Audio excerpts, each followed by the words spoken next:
Diagwit, welcome to another episode of 20 Minutes With. I'm Daniel Manning. This is Kenji Yoshida. Today we'll have a casual conversation about how we ended up becoming journalists and talk a little bit about Japan's media landscape. So, one thing I find that people in Japan always ask me is how, or why, I came to Japan, what was sort of sparked your initial interest. So for me, when I was a kid, both my parents, they both worked, and my grandparents lived very close by. So I spent a lot of time at my grandparents' place. And my grandfather was super interested in Japan. I think during the war, he was about 17 or 18 years old. And he used to keep this scrapbook with just newspaper clippings about anything positive that happened to Japan during the war. So he was also very interested in the history and culture of Japan. He studied about Bushido culture in college. And he was a painter as well, so he loved Katsushika Hokusai's paintings, ukiyo-e. So a lot of that influence kind of rubbed off on me as a kid. I see. So there was this one aspect of Japanese culture, and then on the other hand, I think when I was about 8 or 9 was when Pokemon kind of blew up. Was Pokemon still popular when you were a kid? Or I think so. Yeah. But so there was these two kind of aspects to Japanese culture, that, and it was interesting for me as a kid because I'm not running Ireland down or anything, but we didn't really have any discernible pop culture or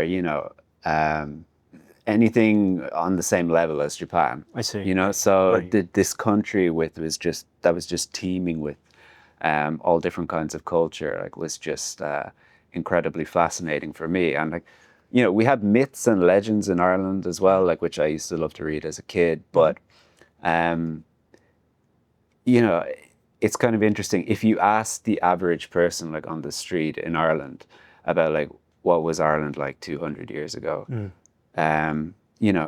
Nobody would be able to tell you anything. But when I came to Japan, I realized that the average person on the street, or the average 12-year-old, will be able to tell you about a certain amount about what Japan was like. 12,000, 14,000 years ago, during the Jomon period. So yeah, that was just absolutely fascinating for me, and I think that's kind of where my interest in Japan first started. I see.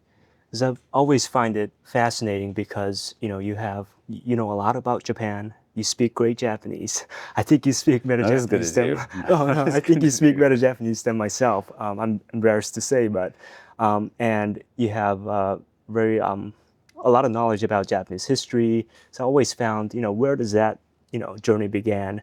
So now I have a little better understanding of where you come from. But your path, your relationship with Japan is obviously quite different. Right. Mine is not as interesting as your story. Well, I was born to a Japanese father and a Korean mother. So growing up, I sort of went back and forth, Japan and South Korea. So I always found this historical relationship between the two countries. Obviously, they have very deep history. And this cultural relations between two countries have always been an interest of mine. So yeah, that's not as interesting as your story. No, it is. So when I first came to Japan, 11 years ago at this point, I think I didn't really speak any Japanese, but so I started speaking Japanese, and so when I was able to read Japanese, I started reading a lot about Japanese history. And at the same time, I was obviously listening to Japanese news, but also following English language news, coverage of Japan. Right. And when I started reading Japanese history, I realized that there was this whole different sort of side to the debate, on different historical issues, mostly centered on the Second World War, or the period that we recognize as the Second World War. And at the same time, like in this English language coverage, there were so many great things about Japan. You know, it's a country that's managed to preserve its culture and traditions, but at the same time become one of the most socially developed countries in the world. Right, right. I mean, you have like 12 hospital beds per every 1,000 people, incredibly low levels of homelessness, one of the lowest income gaps like in any developed country. And then just nice little conveniences as well, like like trains. Public transport runs on time, which is just mind blowing. Oh yeah. Vending machines like on every street corner, which would be impossible back in Ireland. Like, so you had all these great things about Japan, but this English language news coverage, like, we're not allowed to say like the names of the media outlets, right? Okay. But they're just like focusing like on, there's not enough babies, or there's not enough like foreigners, there's not enough money. So this sort of selective focus was something that really kind of irked me, I suppose. Okay. What about you? Like, I mean, I know your field like is more South Korea, like than Japan, right? Well, I guess because I was born and raised in Japan in my early childhood, I haven't really noticed a whole lot of that. But I guess listening to you as sort of an outsider looking into Japan and how media reports on Japan, like Japanese news outlets, that really makes sense. For me, it was just, everyday thing that I read. But I did also hear a lot of my friends from other countries who say Japanese media, newspaper tend to be very critical of their own countries. So I guess that's is that what you felt as well? Somewhat similar? Yeah, like I think especially when it comes to, historical issues, like whether it's, wartime labor or the so-called comfort women issue, or the Nanking incident, a lot of Japanese media as well tend to sort of, regurgitate the same self-deprecating, what would you say, like disproved claims over and over again. But among those sort of traditional or legacy Japanese media, sankei shimbun sort of struck me as the only one that seemed to take a sort of balanced approach, I think, to it, or that seemed to take into account, the latest research on the topics, like in the reporting. Right. Okay. But I mean, the comfort women issue obviously configures quite strongly, like in South Korean media and South Korean society. Right. So just a little bit about the South Korean media.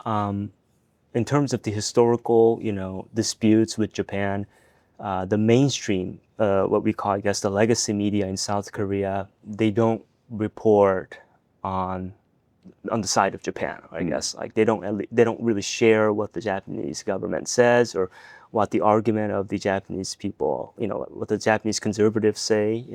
These things aren't shared in South Korea by the mainstream media. So the public rarely gets to know what the other side of the argument is. And that's one of the problems in South Korea, that there just is lack of discourse, but lack of discourse as a result of lack of information. Right. So yeah, that's something, I guess, a similar problem that I've seen in Korean media as well. Right. So tracking back a bit to Sankei Shimbun, this struck me as the only sort of conscientious media in Japan.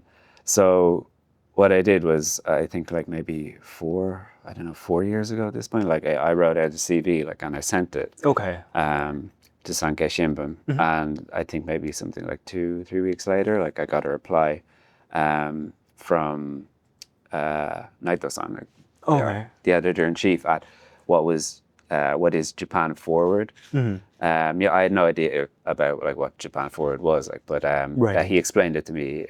The way he explained it to me was it was basically like the English language website for the Sankei Shimbun. Like. I see. I see. So at the time, like I wasn't a trained journalist or anything. I did study politics in college. So, I was a chancer, like, but I could do a bit of translation, so they, Naito-san gave me like a couple of translation jobs to do. And, wasn't a professional translator either. Like, so the first jobs, like first few articles I did, like, were not particularly good. So I think like after 3 or 4, maybe, I stopped hearing from Japan Forward for a while. And it was only like a year, I think, later, through a mutual friend, that I reestablished contact with Naito-san and Japan Forward. And then, we finally got to meet, they saw my face and that I had like muscles, and they're like, oh, okay, like, we can use you. Like, we've got to use you, right? So they were willing to overlook like my complete lack of qualifications and everything else. And here we are now. Like, but what was your path like to finding Japan Forward? I don't think I've ever actually heard it before. Like. Yeah. So I guess Japan Forward, but also my path to journalism, I think it's kind of similar to you, I guess, because I've never imagined I'll become a journalist. Right. It's never really my dream. It wasn't something that I imagined we'll be doing after graduating from college. I initially imagined myself working at a think tank or some government-related job, but those jobs are really hard to come by, and it's almost impossible to find an opening. So obviously I couldn't find one. So I also worked as a translator, like you, for the first year and a half, or maybe about a year after graduating from college. And I thought this isn't really going to be my forever job. So around then I was searching online to find new jobs, and I came across this recruitment from a media outlet in South Korea. It was called Media Watch. It was a very, very small independent media outlet. But what was interesting about Media Watch was it was pretty much the only South Korean media outlet that shared Japanese side of the argument. Right. In terms of the comfort woman issue or the wartime labor dispute or any other dispute between Japan and South Korea. This outlet shared Japan's argument, which is quite unusual in South Korea. So I thought, I might, start off here. And I applied, and fortunately I got the job. And that's kind of how I started working as a journalist. Right. So for me, it was Japan Forward's dedication to conveying the sort of historical facts about a lot of these issues that really motivated me to join and work for Japan Forward. I see. So like, I think especially with Japanese, on the issue of Japanese colonialism, because a lot of the time, like people in the West, like when we hear the word colonialism, we sort of automatically imagine like, the Western sort of brand like, of colonialism. And like I'm the last person to cry about colonialism or colonialism in Ireland. But just when I was reading about Japanese history and Japanese colonialism, like it seemed like almost the complete inverse of the sort of Western notion of colonialism. I see. Like, I mean, even today in South Korea, or correct me if I'm wrong, but Taiwan as well, the most prestigious, or some of the most prestigious universities are the ones that Japan established during their colonization of these countries. The Hangul alphabet in Korea, like I think it was first popularized by Inoue Kakugoro. I think it was invented like by Emperor Sejong, like in the 15th century or something.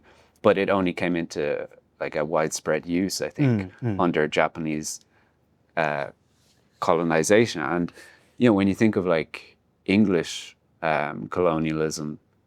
In India, how many universities did the British Empire Right. establish? Like Right. zero, right? So this was just bizarre to me. And these facts, like this history, is just something that was never picked up really to any noticeable extent I see. by English language media in Japan, but then also just establishment media back in the West. Like, Right. is there a sort of would you say a kind of equivalent movement or sort of stance like in South Korea, like when it comes to these issues, like particularly about Japanese Colonial era yeah. history. In terms of English outlet or just in Well, general? both actually. I'm curious about South Right. Korean English media. Right. So often, what's interesting about Japan Forward, and I'm sure you know better than I do, but it's sort of sankei's English version, but not quite, right? It's really difficult when Right. everybody asks, like, so you're basically like English sankei, and it's like, yeah, I know. Like, then they're like, well, how's it different? And it's just like, I don't know. Right. Because from my understanding is that every major news outlet in Japan has its own English version, Yeah. right? But oftentimes what they do is they would translate their Japanese articles into English and just release them on a separate English website. Right. But what's unique about Japan Forward, I suppose, is that it's not just that we translate Sankei's articles, but we have outside contributions as well. Many outside contributors write for Right. Japan Forward, but also we have like journalists like ourselves, we write our own articles for Japan Forward. And I just don't know if there's that many outlets that do this. Right. Right, they tend to focus on one thing, right? If they get outside contribution, they tend to just get outside contribution. So yeah, that was quite unique. So just going back to South Korea, mainstream media in South Korea, they don't, as I said earlier, they don't report, they don't have a balanced report on the colonial era history most often. But there are more sort of medium-sized outlets that actually do share the Japanese side of the argument. And I have occasionally published my work there as well. Okay. So I don't know if the legacy media would change. I don't think they would change their position in the future. But just the mere fact that there are smaller, medium-sized outlets that do actually shifting, to change their sort of long-standing position and also sharing Japanese side of the story, I think that's pretty big progress in South Korea. So. Yeah, so I mean, just to kind of reiterate, like what I think the importance of covering these issues is, like, it's kind of difficult to, what would you say? It's not immediately like palpable, like the influence these issues still exert on Japanese politics, like, or particularly like on the international stage, like Japanese diplomacy. But like in my estimation, misconceptions about these issues, like whether it's Japanese colonization or the so-called comfort women issue or the Nanking incident, these misconceptions are sort of have kind of created this what would you say, complex that Japanese politicians like can't seem to shake off, where they feel that for having committed all these alleged crimes, like that they feel Japan's role is to be a follower and to just listen rather than to exert or demonstrate any real sort of like global leadership. Right. So while U.S.-Japan relations, for example, or the relationship is very important, I think these issues are still sort of preventing Japan from sort of taking its place like on the international stage, like diplomatically, and sort of stepping into the role of a world leader. Okay. So that's why I'm very proud to work for Japan Forward, to work to sort of rectify Okay. these misunderstandings and to communicate like the true history. Right. So would you say that Japanese media, in large sense, I don't know if this is the good word to say, but sort of a complicit in building this sort of self-bashing, you know, type, you know, s- Oh yeah, culture? not even like complicit. Like I mean, there are stronger terms to use. Um, but I mean, one of the main texts, like you know this probably better than anybody, right? But one of the main texts that the sort of conventional understanding of the comfort women issue was based on was this false account by Seiji Yoshida, Mm-mm. who claimed that he had dragooned hundreds of Right. Korean women on the Korean Peninsula, and Right. they were all turned into sex slaves in Right. Japan. Like, but um, again, just to confirm, like, we can't say the actual names of the media responsible for this, the media that are responsible for this, so we won't. I think everyone would know, but Um, but they ran large right. extended sections, from this completely false Right. account for decades. Right. From the 80s, across several decades, and it wasn't until very recently, only 10 years ago, that they publicly acknowledged that Right. this was all a hoax. This was all a hoax. Like this account was based on pure lies. Like it was rubbish, Right. completely unfounded. But by that point, this had become the Bible for the theory that the Japanese government, the Japanese army had forcibly dragooned tens of thousands of Korean women Right. into sexual slavery, and it's been cited in UN reports, dozens of books, Right. Right. and theses. So the damage was already done at that point. So no, not just complicit. Like I mean, Oh yeah. Right. Do you see because in terms of the historical, topics, it tends to be that Japanese legacy media tends to be very critical of the Japan's colonial era Yeah. and Japan's imperialism and so on. Do you see a similar trend in other topics too? Or do Japanese legacy media tend to be in general very critical of their government, their politicians, and Well, yeah, they're quite like in step, I find, with the English language media. A okay, lot of the English language media over here, it's like, of course, it's any media outlet's job to report on right, right, negative aspects of their country or their government or politics or society. Um, but there has to be some sort of balance, like right, right. That's true. it goes without saying. So I mean, I just find that there's just an absolute lack of balance in how a lot of the Japanese media report on their own country. I see. So it just goes back to my point that Japan should be, I feel, taking a stronger, more sort of assertive stance on the international diplomatic stage. Like, and it really should be a world leader, because I find, in a lot of respects, the rest of the world has a lot more to learn from Japan, I feel, than Japan has to learn from the rest of the world. So, I see. All right, that's all we have for today. Tune in for our next episode of 20 Minutes With.